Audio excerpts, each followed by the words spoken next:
Life Hacks Beyond Convention with Dee and Sonia. All right, Dee, I was thinking about you when I went to Spotlight about 2 days ago now. Yeah. And I bought something. This was for myself, and all I could do, I walked outside and I thought, oh my God, Sonia, this is your kryptonite. So I thought I need to ask Dee, what is your kryptonite? But first, I'll tell you what my kryptonite was. Yeah. It's books. It's always been books, right from when I was really little. Like, I even remember I would save my money up, my pocket money, and go to the local. We lived not very. We only lived about 1 block away from a newsagent that had all these great books in it, and so I'd save my money up and go. As well as I went to the library, so it wasn't. It was just books in general. Anyway, it's like I found myself. Isn't that so cute? It's gorgeous.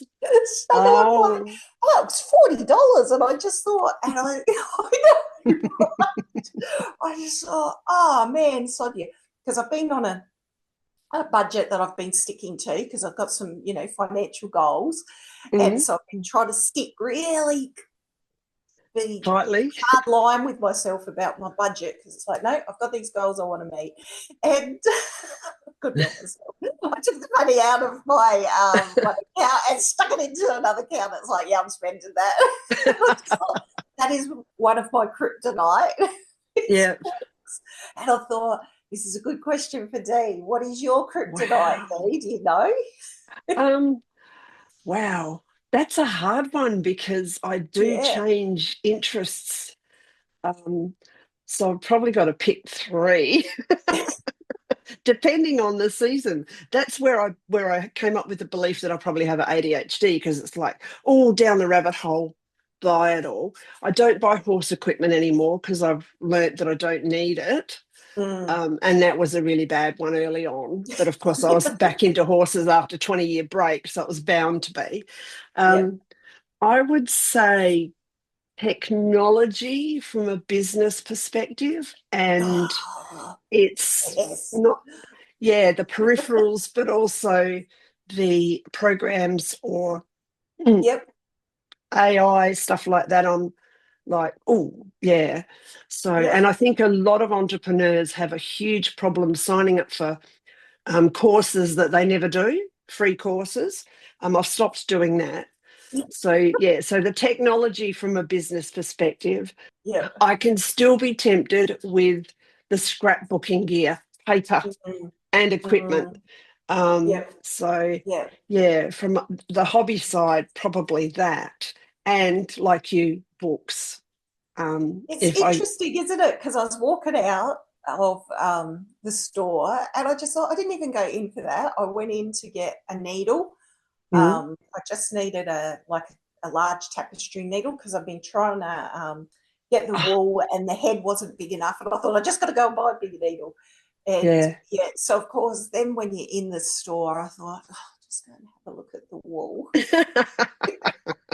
So I'm wandering up and down, and there, because it was Sunday afternoon I did it. So, I wasn't in a hurry to go anywhere or do anything. I'm just looking around, and I didn't really have any intention of buying anything. I went up to the books. And normally, like, I often look at the crocheting books because that's my thing at the moment, is crocheting. Yes. And I'll look at them and I think, I don't need any of that. I can get that online for free or watch a YouTube thing. But anyway, that one just spoke to me. I just opened it up and I thought, this is just the cutest little things. I think it jumped out and bit you. It did. It just went, and I asked the girl, because there was no price on it. And I asked the girl, because I looked and I just thought, I reckon this is going to be an expensive one. And, so she scanned it with a scanner thing and she said $40. And I thought, ooh, that hurt. So I walked around with it in my hand for about another 15 minutes. Transfer the money. Yep. Have that. And then I'm walking out and I thought, oh man, Sonia, books, they're just your kryptonite. You got to not go. And then I thought, that's what I'm going to ask Dee. Yeah, she got But you were at Spotlight. Who's expecting to buy books? Well, I wouldn't be anyway. Oh Oh, yeah. dear. But I'm like Um, you, actually. Technology is another one of my kryptonites. yep. I love technology. I just, yeah, I Yeah. like the actual physical things, but I also, like you, I like the programs and Yeah. whatnot. Yeah. Mm, And I've got better at courses as well.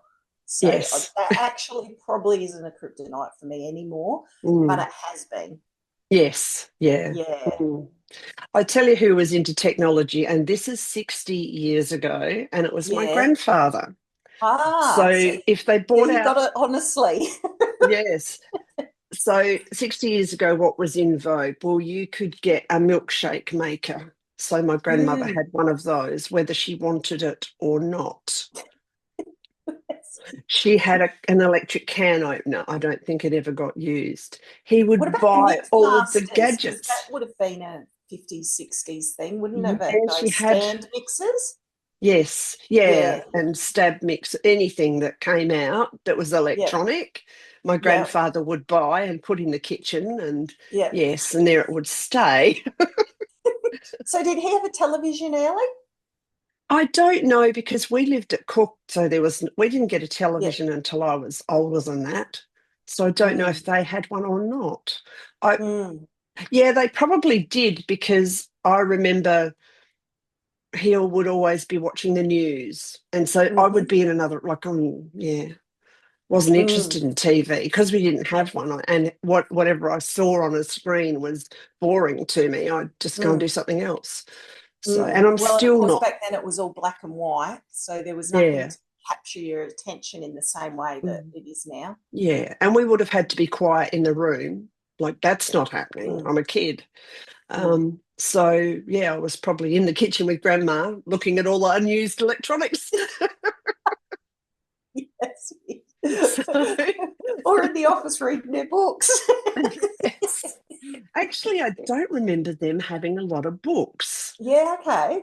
My parents had so many.